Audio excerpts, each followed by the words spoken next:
வணக்கம் தலைவா, அனைவருக்கும் இனிய வணக்கம். இன்னைக்கு நம்ம இந்த வீடியோல எதை பற்றி பார்க்க போறோம் அப்படின்னு பார்த்தீங்கன்னா, டிஎன்பிஎஸ்சி குரூப் 4 உடைய முடிவுகள் எப்பொழுது வெளியிட போறாங்க, இது குறித்து இந்த வீடியோல சில முக்கியமான தகவல்களை நாம பார்க்கலாம். ஸோ டிஎன்பிஎஸ்சி குரூப் 4 உடைய ரிசல்ட் டேட் 2025 எப்ப வரும், இதுதாங்க மிகப்பெரிய கேள்வியா இருக்கு. ஸோ எல்லா மக்களுமே எதிர்பார்த்த மாதிரி டிஎன்பிஎஸ்சி குரூப் 4 பொறுத்த வரைக்கும் கட்டா மதிப்பெண்கள் ரொம்ப ரொம்ப கம்மியா தான் வந்திருக்கு. இதனால வரைக்கும் வந்து பாத்தீங்கன்னா டிஎன்பிஎஸ்சில கட்டா மதிப்பெண்கள் அதிகமா இருந்துச்சு. ஆனா இப்போ வந்து பாத்தீங்கன்னா இந்த கொஸ்டினை பார்த்த உடனே வந்து பாத்தீங்கன்னா கட்டா மதிப்பெண்கள் குறைச்சிருச்சு. இது எல்லாத்துக்குமே தெரிஞ்ச உண்மைதான். டிஎன்பிஎஸ்சியை பொறுத்த வரைக்கும் ஒரே ஒரு விஷயத்த நான் முன்னாடியே சொல்லிடுறேன், எப்ப என்ன வேணாலும் டிஎன்பிஎஸ்சியில நடக்கும், என்ன எல்லா வித மாற்றங்களும் நம்ம டிஎன்பிஎஸ்சியில நடக்கும். இதுதான் உண்மையான தகவலுங்க. ஸோ குரூப் 4 பொறுத்த வரைக்கும் அந்த 200 கேள்விகளுக்கு எவ்வளவு கேள்விகள் உங்களுக்கு சரியா இருந்தா பணி நிச்சயம். இதுதாங்க எல்லா தரப்புல இருந்து கேட்கக்கூடிய ஒரே கேள்வி. சார் 200 கொஸ்டின், நான் எவ்வளவு கொஸ்டின் இருந்தா எனக்கு சரியா இருக்கும்?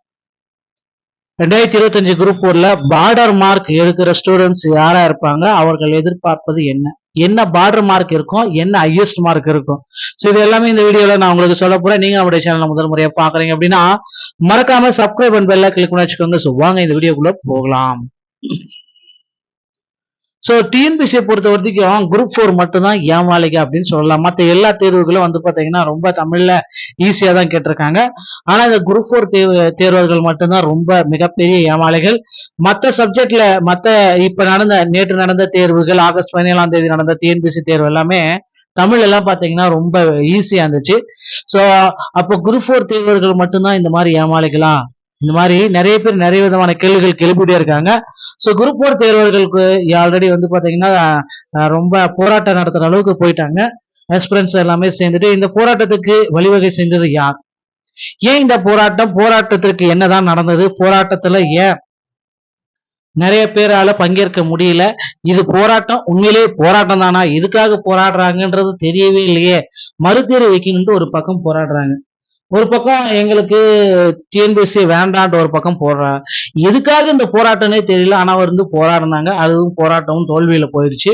ஸோ கண்டிப்பா வந்து பாத்தீங்கன்னா அடுத்து வந்து போராட்டங்கள் நடைபெறும். அந்த போராட்டங்கள் நிச்சயமா வலுவா நடக்கும்.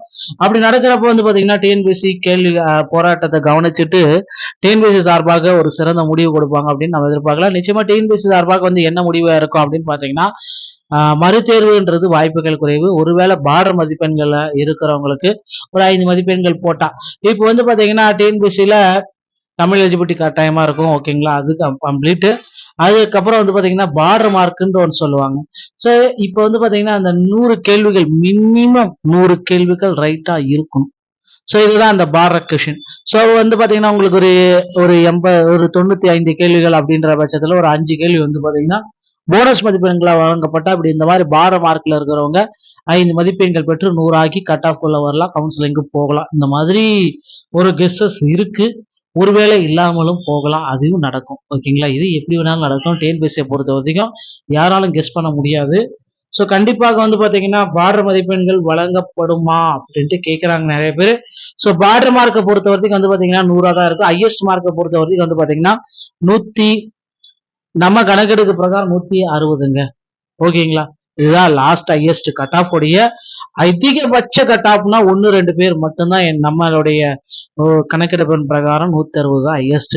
அதுக்கப்புறம் ஹையஸ்ட் யாருமே சொல்ல கிடையாது. உண்மையான ஹையஸ்ட் தான் நம்ம சொல்றோம், பொய்யான ஹையஸ்ட் என் கோச்சிங் சென்டர்ல படிச்சவங்க 150, என் கோச்சிங் சென்டர்ல படிச்சவங்க 200க்கு 210 கேள்வியும் போட்டாங்க அப்படின்னு சொல்லலாம் நம்ம இல்லை. ஸோ இதுதான் உண்மையான நிலவரத்தை தான் நம்ம சொல்றோம். அதை மற்றதெல்லாம் நம்ப வேண்டாம், கட் ஆஃப் அதிகமாக வரும்ன்றீங்க, யோசிக்கணும். ஸோ டிஎன்பிஎஸ்சியை பொறுத்த வரைக்கும் இதுதான் இப்போ இருக்கிற நிலவரம். இதை பேஸ் பண்ணி தான் இந்த கட் ஆஃப் ஹையஸ்ட் லோயஸ்ட் சொல்லியாச்சு. ஸோ பார்டர் மதிப்பெண்கள் இருக்கிறவங்களுக்கு ஒரு போனஸ் மதிப்பெண்கள் 5 வழங்கப்பட்டால் அவர்கள் நிலைமை தானாக மாறிவிடும். இதுதான் உண்மை. அடுத்து வந்து பாத்தீங்கன்னா இந்த ஒரே ஒரு விஷயம், மறுதேர்வுன்றது வாய்ப்புகள் மிக மிக குறைவு. ஸோ ஏற்கனவே நடந்த எக்ஸாம்ஸ், இப்போ 17ஆம் தேதி நடந்த எக்ஸாம்ஸ் எல்லாம் ரொம்ப ஈஸியாக இருந்துச்சு. டிஎன்பிஎஸ்சி குரூப் 4 ரொம்ப டஃபா இருக்கு அப்படின்னு நிறைய பேர் கருத்து தெரிவிச்சிருக்காங்க. கருத்து டிஎன்பிஎஸ்சி சார்பாக என்ன முடிவு கொடுக்குறாங்கன்றது விரைவில் எதிர்பார்க்கலாம். டிஎன்பிஎஸ்சியுடைய ஒட்டுமொத்த கட் ஆஃப் தான் நீங்க பார்த்துட்டு இருக்கீங்க. ஸோ நான் ஒரு காமனான கட் ஆஃப் நான் உங்களுக்கு சொல்றேன். ஜிடிக்கு பொறுத்த வரைக்கும் பேசிக்கா வந்து பாத்தீங்கன்னா 150 மார்க், ஓகேங்களா? அதே பிசிஐ பொறுத்த வரைக்கும் வந்து பாத்தீங்கன்னா இது எல்லாமே வந்து பாத்தீங்கன்னா VAO, junior assistant, junior assistant revenue inspector, forest guard watcher, driving licence, typist, சின்ன டைபிஸ்ட், பிஎஸ்சி, எக்ஸைஸ்மெண்ட், டிரான்ஸ்ஜெஸ்ட், டுடோ. ஸோ பிசிஏ பொறுத்த வரைக்கும் ஒரு 140 130 140. எம்பிசி மற்றும் டிஎன்சி எண்பது. பிசி முஸ்லீம் வந்து பொறுத்த வரைக்கும் 135 to 140. எம்பிசி மற்றும் டிஎன்சி 120 135 வரைக்கும். எஸ்சி பாத்தீங்கன்னா 120 130. எஸ்சி வந்து பாத்தீங்கன்னா 120 to 125. எஸ்டி வந்து பாத்தீங்கன்னா 110 120. ஸோ 100 கூட வச்சுக்கலாம் எஸ்டிக்கு. ஸோ பிடபிள்யூ எக்ஸர்விஸ்மெண்ட் டிரான்ஸ்ஜெஸ்ட் வந்தா 100க்கு மேல இருந்தாலே நிச்சயமா உங்களுக்கு பணி வாய்ப்பு கிடைக்குங்க. இதுதான் நம்மளுடைய பேசிக்கான கட் ஆஃப் ப்ரெடிக்ஷன். இந்த கட் ஆஃப் பொறுத்த வரைக்கும் மாறுதலுக்கு உட்பட்டது. ஸோ இந்த மாதிரி டிஎன்பிஎஸ்சி சம்பந்தமான செய்திகளை நீங்கள் உடனுக்குடன் பெற நீங்கள் நம்முடைய சேனல் இணைந்திருங்கள். மீண்டும் ஒரு நல்ல தகவலோடு நான் உங்களை சந்திக்கிறேன். நன்றி, வணக்கம், தேங்க்யூ.